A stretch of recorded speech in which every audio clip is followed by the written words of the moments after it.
Hi, Peter Balker here and welcome to today's edition of the Transition Guy. Now today I want to speak to you about a side hustle and why a side hustle is so important now more than ever. Now, as you know, around the world, COVID-19 has really taken effect. A lot of countries have enjoyed the summer, they've had a sort of drop in their numbers, but as we sort of come towards autumn, schools going back, universities going back, we're seeing a sort of massive increase in the numbers, in the infection rate. Not only that, we've got a double whammy where we're seeing the slowdown or the coming to end of all government support schemes, the furlough in the UK, and that's starting to lend itself to a number of redundancies increasing. And a lot of people are going to see are expecting to see the unemployment rate go up over the next couple of months. And if you've sort of recently lost your job, or you think, okay, do you know what, I'm at risk of losing my job. So if you've lost your job, if you're about to lose your job, you've still got something you can do. You've got to start thinking, all right, what do I need to do? What are my options? And really, you've got three options. Number one, you can claim the unemployment benefit, see it through if you can afford to, and hopefully when things start picking up, you can go and apply for jobs. Or if you've been made redundant, you can start applying for jobs now.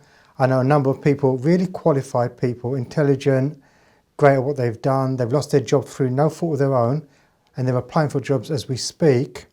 And what they're finding is that for one position, you may have 400 really good people apply. So when you're like 1 in 400, the odds of you actually getting that job have been drastically sort of reduced. Or you've got your third option. And your third option is to start your side hustle. Now, what do I mean by that? A lot of great people have had a side hustle on the side over the years. And I'll give you a great example, a freelancer of mine. She does my copywriting. She used to work full-time for someone else. In her spare time, she'd be doing copywriting for somebody else. And eventually that took up other people. That took off. And because that took off, what happened was she was able to give up a full-time job and become a full-time self-employed copywriter in her own business. And that's just one example. In fact, the majority of my sort of external team now, I don't have anybody working for me directly full-time. The team that I employ are all people with a side hustle. They're all experts in their relative fields that work for themselves. So that's got to be something to consider. What could you offer, given that you've got your skill set, and it's not going to be for everyone, but if you've got a skill set, especially in services, what would you need to do to be able to work for yourself? What do you need to learn? Do you need to learn marketing? Do you need to learn how to set up a company? Do you need to learn how to sell? These are the things that if you are going to be made unemployed and you've got time on your hands, these are things you really should be learning.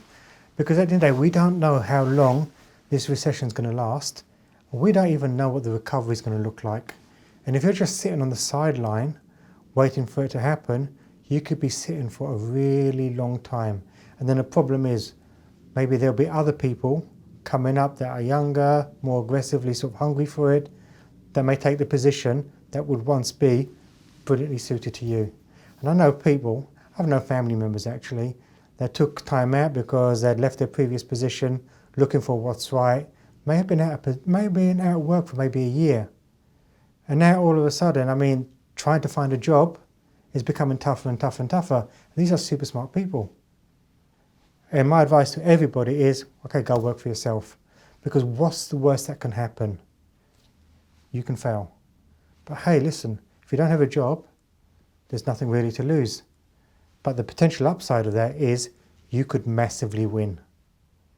So if anything I've spoken to today resonates with you, you perhaps want a bit more advice on how to start a business, or you've got some fears around it, head over to balker.com and get in touch.